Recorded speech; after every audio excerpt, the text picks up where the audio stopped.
Good evening. I'm not the Pink Panther. I'm not Sherlock Holmes, but I am on the path of something mysterious which I need to share with the people of the city of Kawartha Lakes. It is the strange case of the missing millions. So here it is, the strange case of the missing millions. And people, there are millions, so please be interested. When I look for information, I go to the most obvious source, which is the City of Kawartha Lakes, their computer system, where all the information is supposed to be. And what do I find? I find the page you requested is not available. This is most likely because we launched our new website. Please try the search box below and find the information you're looking for, or go to our home page. So they've created a new website at enormous cost, but they haven't taken the simple step of making sure that the information, the data, the reports are transferred from one system to the other. You would think that they would do that before they opened up the new system, but that isn't the case. So I in fact can't find stuff, and I complained. And this is their response. I also understand that you have commented that the reports were once on our website but no longer can be found. That is exactly what I said. I can't find the stuff which I could find under Google. But with the update of the website and our aim to provide documents on the site in an accessible format, they were already accessible before they mucked up the system, and we are still working on getting information included on the site. And this will take some time, I suspect some years.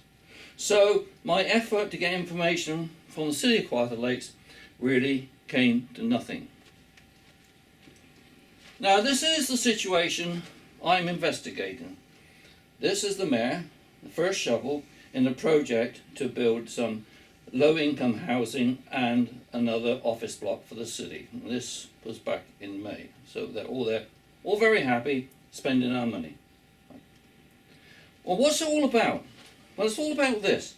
They're building one building, and part of it is rental units, and part of it is an office building for the Human Resources Department.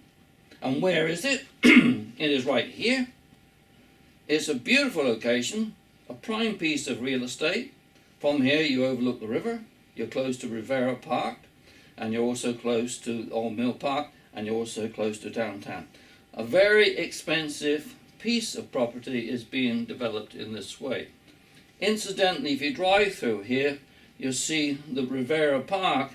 There's a huge construction, and what they're actually doing is digging a tunnel under the river here in order to take the sewer line out this way. I think that that's something they overlooked. The momentous task that is, and the colossal cost. Millions of dollars to put a tunnel under a river. It is no joke. It is something that big cities do, not what we should be doing. So the CAO comes along and says this whole project's going to be cost neutral.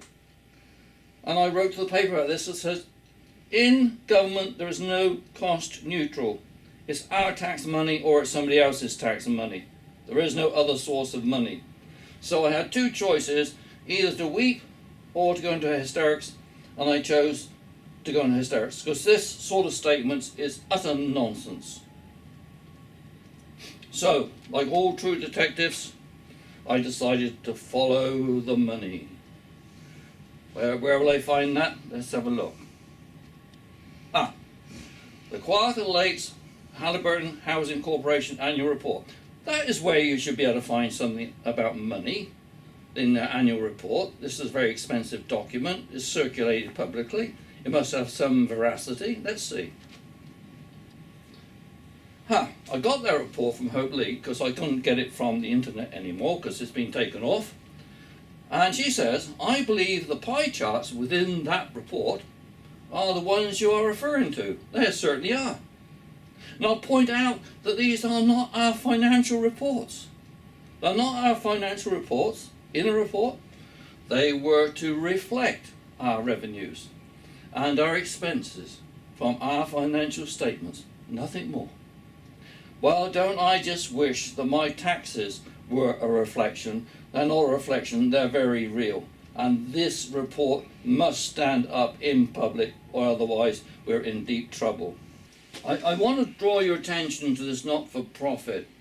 For many, many years I believed that these organizations were put together by people with a true vocation. It may be to do buildings for people, or poverty, or pollution, or other things. But the idea was that they gave of themselves with no thought of personal gain. A typical one is the Médecins Sans Frontières, the Doctors Without Frontiers, and they go to war areas where the civilians are being in danger, and so on and so forth. And they do a lot of work, and they are not paid at all, the doctors themselves. But the organization is over here, and you see that only 3% is administration. And this administration is a big job, because it has to fly doctors all over the place, get them into very difficult situations. It has to supply them with drugs and operating equipment and so on. So this is a very small amount to this huge amount of good. Now, unfortunately, there's lots of not-for-profit organizations which are really big bureaucracies, and this is one of them, the low-cost housing. You'll notice that in low-cost housing, the administration is 3 times as much. They have lovely facilities, they're suffering no hardship, they're not hungry or wanting for anything, and indeed, the CEO has this enormous salary. This is an incredible sum. And you can imagine if this was converted into subsidized housing, how much more housing there would be. So be very aware when you read about not-for-profit organizations. Often they have been created by the people who are employed by the people, and they have very nice salaries, and it's a great career, and it goes on forever. So let's look at what's in that report. Here is the report for the revenue. Here's the percentage of the wheel, and here's the various sums of money. And you add all those sums of money together, and you do indeed get this here. So the revenue for 2013 was 9.7 million. This is 2013 is the latest data I've been able to get. All right. Not only that, it's actually amazing that they can estimate this cost in 7 digits, accuracy of $1 in 7 digits. Well, that just, makes my heart as a mathematician and physicist absolutely squirm. That is simply not possible. So, now we turn to the expenses. This is where it gets really interesting. Same idea again. You put down these sums of money here, and I've added them up, and they don't come to this total at all. This is about 6.6 million. This is about 5.4. This is the first of the missing millions I'm after. There's over $1 million missing here somewhere. And worse than that, you notice this here, 257, that's about $250,000. This is 400, that's about 500,000. This one is about twice as big as that. But look at this big red sector here. It should be half of the blue. It should be a little wedge like that. So in this one diagram, which is reporting money, our taxes, we have a huge error here of $1 million and a complete misrepresentation of the facts. So, another thing, the income I showed you is this, and the expenses of that leaves these are surplus. Now in the business, this would be a profit, or it'd be money going back to the shareholders, or something like that. In this report, this sum of money is not mentioned anywhere. There is no surplus mentioned. So this is $4 more million of my missing dollars. I'm up to $5 million missing dollars, which have occurred without any explanation. Now I've corrected all this nonsense, and you see that now this one, the red one and the green one is about half the red one, and that's correct. And I put in here the surplus, because that should be entered on any balance sheet. And what do you see? You see this huge surplus is about half of the expenses. And yet at the same time, they have paid out interest on mortgages. And I wrote to them on August the 12th, I pointed this out. I said, why on earth would any rational business pay out interest on loans, etc., when it has a $4 million surplus? Well, that's the strange logic of the city of Kawartha Lakes. Now, they can't argue that they don't know about this, because we send copies of our videos and our letters. We send them everywhere. We send them to the press, we send them to the CAOs, we send them, of course, to all our supporters. And one of our councillors is to be commended. He said, I will go and see the CAO of the Housing Corporation and I will try and get some answers. Unfortunately, he was not very successful.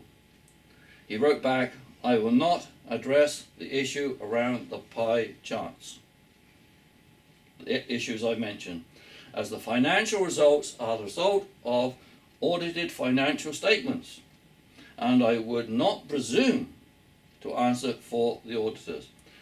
It's true, he should not presume to answer for the auditors, but somebody in the city of Kawartha Lakes should jolly well ask the auditors what's going on. There should be some financial investigation into this situation. Misrepresentation on charts, and I can see something like $5 million flapping around in the wind. Well, this was the ransom stage in the investigation. This always happens. I was familiar with this when I lived in Colombia. Some poor devils would get an ear in the mail.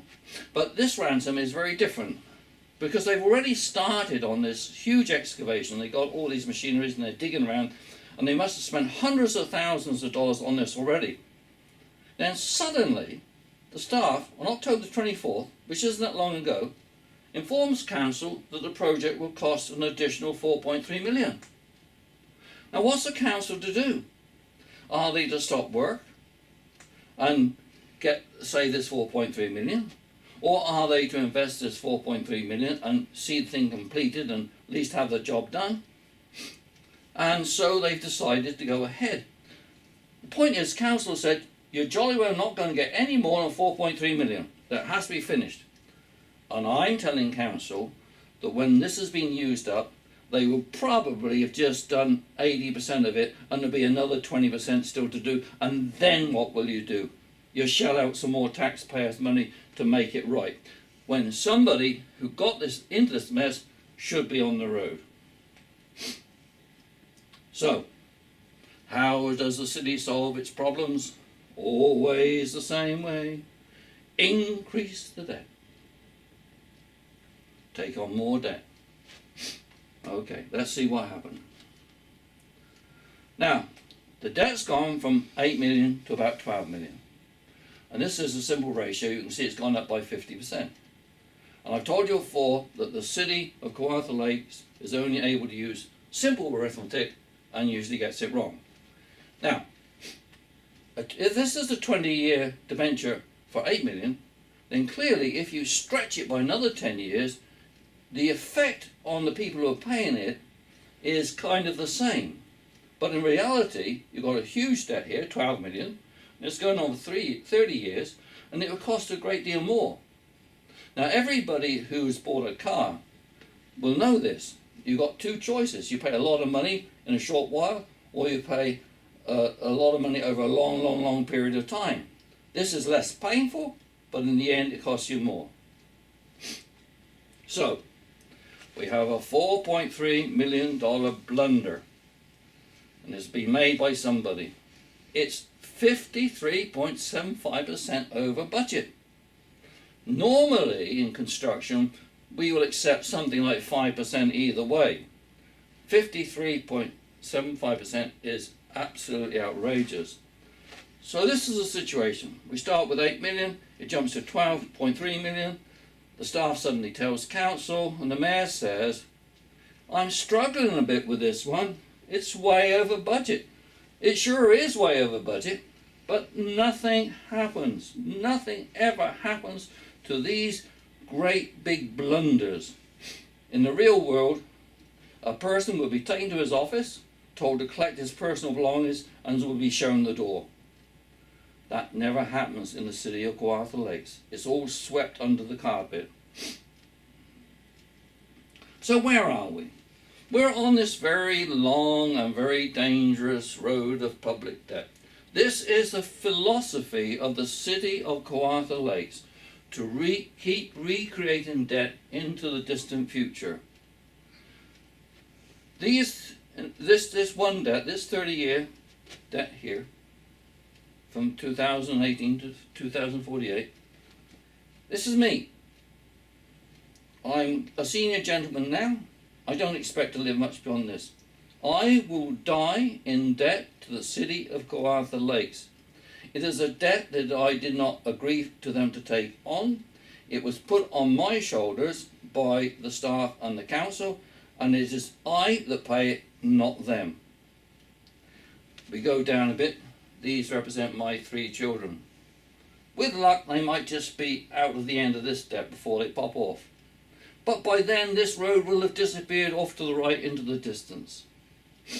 Now, along this road, even if they planned carefully, and I don't know anybody in their right mind plans for 30 years into the future, they will find other nasty things come along. Highwaymen will come along, and fire-breathing dragons will come along. So this plan they have will probably be in chaos within 7 years.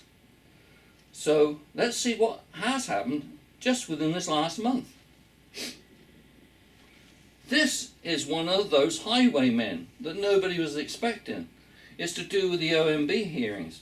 A lot of people objected to the official plan. They sent in their complaints. The city had 15 days to deal with them and pass them on. The city did not do so. So this is what Mr. Westcott says. The city is in deep trouble with the OMB for not following proper procedures, and that could well result in substantial fines payable to appellants.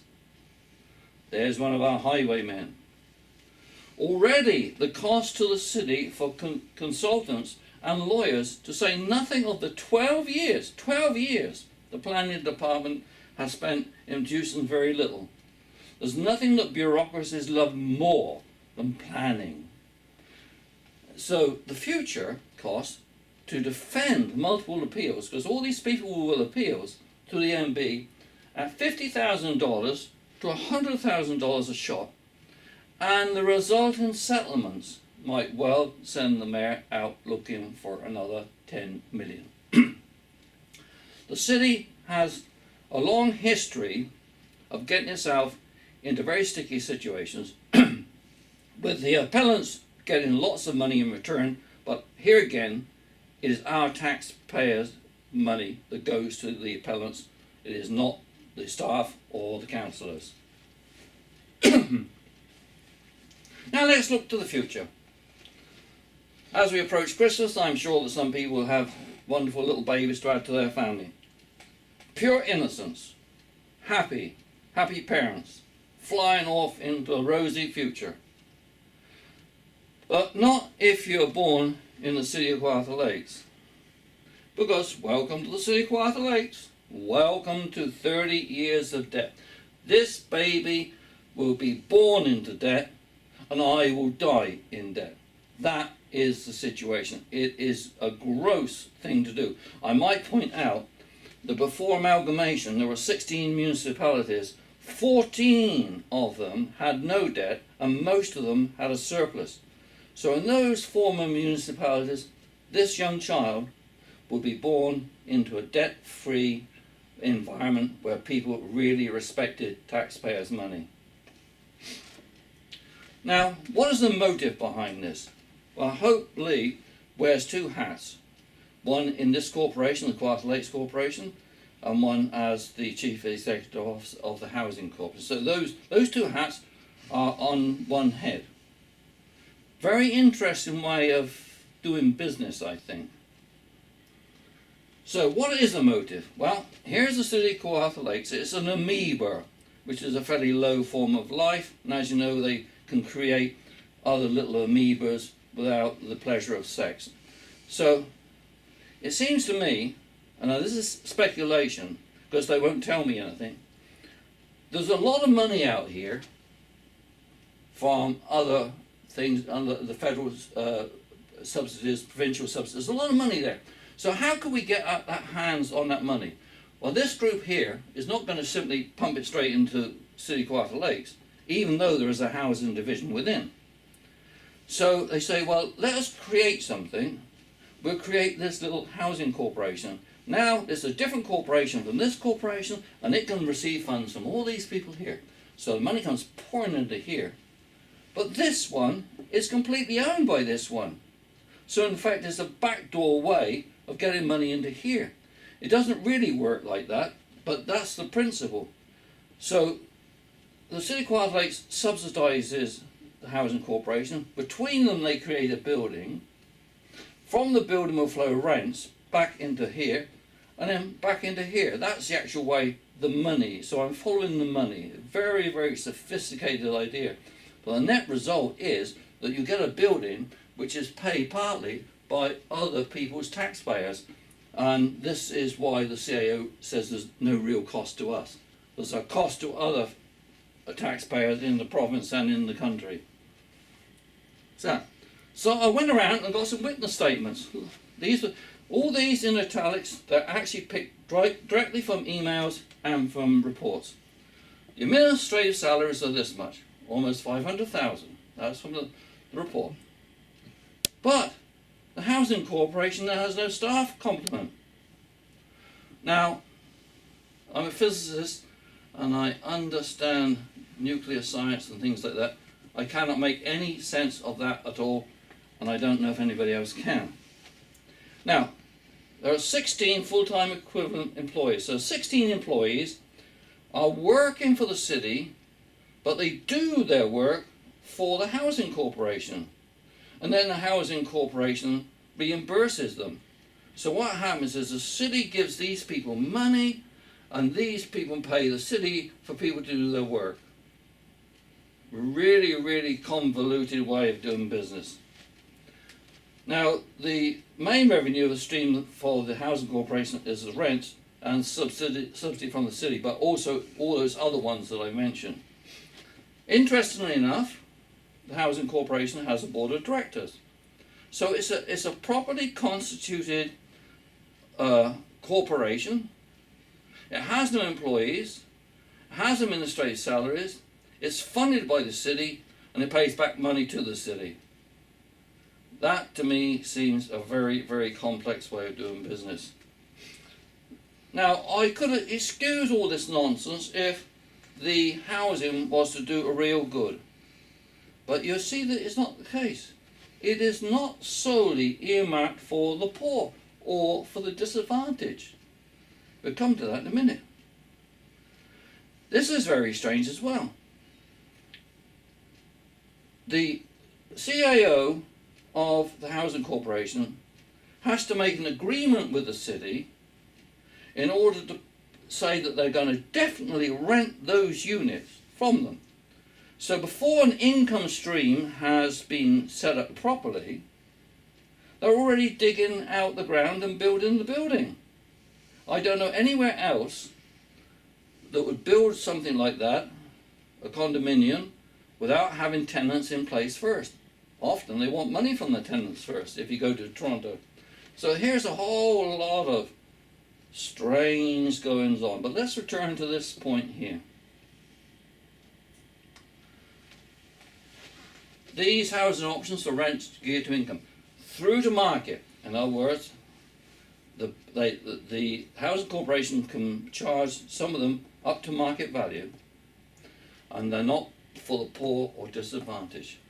Now this is Whispering Pines, and this is another building run by the housing corporation. Look, it has 2 units. You've got to pay full market value for those. Here's the market value. It has 10 more units, and you've got to pay 80% of the market value. So what they're doing here is they're actually looking after the upper end of the poor group. So my question is, firstly, why is taxpayers' money being used to build something to provide accommodation for people who can afford the market value? My second question is, what happens to the poor people who can't afford 80%? What happens to those who can only pay, say, 40%? Where is the housing for this? Where is the vocation here to service the poor and disadvantaged, which I thought the whole project was really about? Now, this is the truth. Our councillors will never support direct democracy.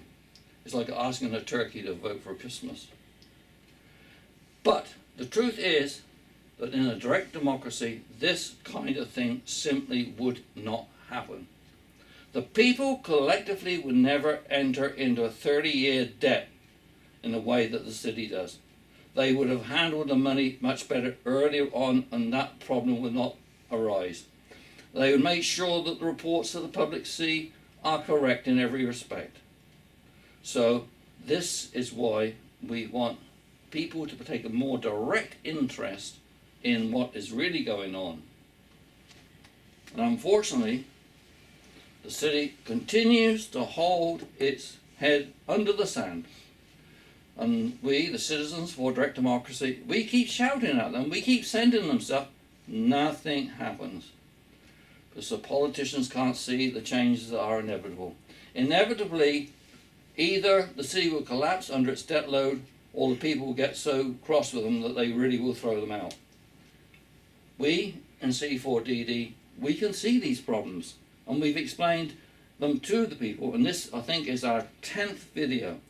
So when the elections come round, we hope that you would choose candidates who really understand that they are the servants of the people, and the people have an inalienable right to determine their own future.